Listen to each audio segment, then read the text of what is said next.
ቀፂሉ ዝህልወና ናይ ኣሃዝ ክንድስም ዝብል እዩ። ባር ቅድሚ ናብ ምህሮ ምኻድና መጀመሪ ክኾነና ጥቕስታት ክህበኩም። ሕሱም ሰብ ንጌጋታትካ ብድሕሪኻ እዩ ዝዛረበሉ፣ ምኽንያቱ ካብ ጌጋኻ ክጽላእ እዩ ድልየቱ።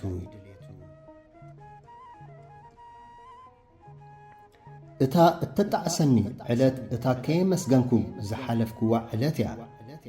እታ ዝብህጋ ዕለት ድማ እታ ገና ጽባሕ ትወሃበኒ ዕለት እያ። ህይወት ሓንቲ መዓልቲ እናተዋህበት ስለ እትቕጽል መዓልታዊ ነመስግን።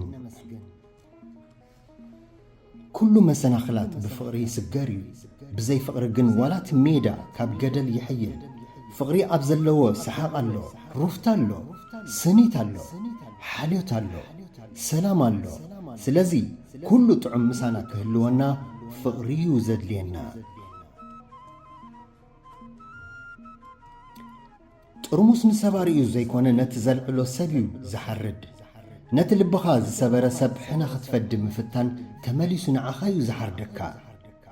ይቕረ ምባል ነቲ ሰባሪ ልቢ ነፃ ምውፃእ ዘይኮነስ ካብ ዳግማይ መጉዳእቲ እዩ ዘድሕነካ። ንጌጋኻ ካብ ነፍስኻ ኣርሒቕካ ናብ ማዕዶ እንተደርቢኻዮ ግድን እዩ ንእሽተይ ኮይኑ ክረኣየካ።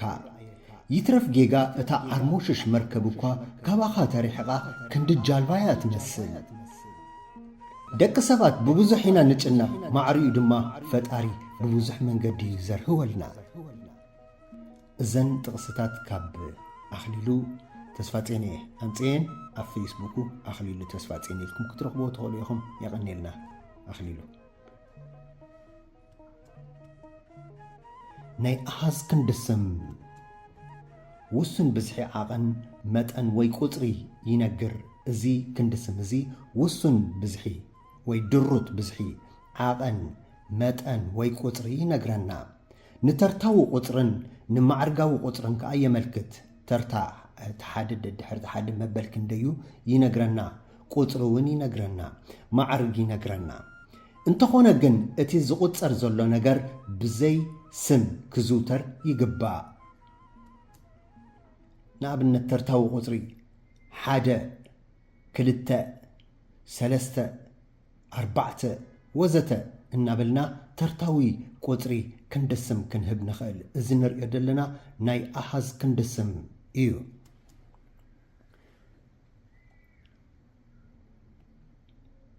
ግእዝ ቁፅሪ 2 ማዕርጋዊ ቁፅሪ ቀዳማይ፣ ካልኣይ፣ ሳልሳይ፣ ራብዓይ ወዘተ እናበለ ይኸይድ። ማዕርጋዊ ተኾይኑ ከዓ ቀዳማይ፣ ካልኣይ፣ ሳልሳይ እናበልና ንቕፅል። ኣብ ተርታዊ ኣቆፃፅራ ብዘይካ ሓደ ኢልካ ሓንቲ ምባል ፆታ ኣይፈልን እዩ። ሓደ ኢልካ ሓንቲ፣ ክልተ ኢልካ ካልአይቲ ክትብል ትኽእል ኢኻ። ተዘይኮነ ፆታ ኣይፈልን እዩ። ኣብ ማዕርጋዊ ኣቆፃፅራ ግን ቀዳማይ ኢልና ቀዳመይቲ ንብል ፆታ ንቕይር ማለት እዩ። ኣንስታይ ፆታ። ካልኣይ እንተኢልና ከዓ ካልኣይቲ ወዘተ እናበለ ፆታ ይፈሊ። ክሳብ 10 ዘሎ ኣገባብ ፍልይ ዝበለ ክኸውን ከሎ ከምዚ ብላዕሊ ዝረኣናዮ ማለት እዩ። ቀዳማይ ቀዳመይቲ፣ ካልኣይ ካልአይቲ፣ ሳልሳይ ሳልሰይቲ፣ ራብዓይ ራብዒይቲ ዳበልና ክሳብ 10 ክንቅፅል ንኽእል ኢና። ካብ 10 ንላዕሊ ግን መበል ዝብል ቃል ኣብ ቅድሚኡ እናእተወ ማዕርግ ይገልጽ። ካብ 10 ንላዕሊ ግን መበል 11 መበል 12 ዳበልና ኢና ንቕፅል። መበል 11 መበል 12 መበል 13 ዳበልና ንቕፅል ማለት እዩ። ኣብ ሙሉእ ሓሳብ ክኣቱ ከሎ ንመልከት። ሓደ ካባና ምሁር እዩ። ሓደ ካባና ምሁር እዩ። ሓደ ተሓደ ትብል ደላ ክንድስም ናይ ኣሃዝ ክንድስም እያ። ክልተ ሓባ እንተኢልና ከዓ እታ ክልተ ትብል ደላ ናይ ኣሃዝ ክንድስም እያ። 50 ነይሮም 4 ተሪፎም እንተኢልና ከዓ 54 ክንድስም ናይ ኣሃዝ ክንድስም ክኾን ኣሎ። ካልኣይ ወሊዱ እንተኢልና ከዓ ናይ ኣሃዝ ክንድስም። 10 ነይሩ ሕጂ ግን 5 ኮይኑ መበል 20 ወፂኣ በላዕ 2 እዚ ናይ ኣሃዝ ክንድስም እዩ። ቀፂሉ ዝህልወና ኣንፀባራቒ ክንድስም ዝብል እዩ። ናይ ኣሃዝ ክንድስም ወዲእና ያለና ኣንጸባራቒ ክንድስም መዘኻኸሪ ክንድስም ከምቲ ዝበልናዮ ኣብ ክንድሰብን ነገራትን ቦታታትን ብምእታው ዘገልግል ክፍሊ ሰዋስው እዩ ኣንጸባራቒ ክንድስም ከዓ ክንብል ከለና እቲ ክንድስም ከም ተሰሓቢ ኮይኑ ክበቅዕ ናብቲ በዓል ቤት ከንጸባረቕ ከሎ እዩ ኣንጸባራቒ ክንድስም ዝበሃሉ ከምኒ ንገዛእ ርእሱ ንባዕሉ ዝኣመሰሉ እዮም እዚኣቶም ኣንጸባራቒ ክንድስም እዮም ነቲ በዓል ቤት ዘንጸባርቑ ወይ ዝገልጹ ዘብርሁ እዮም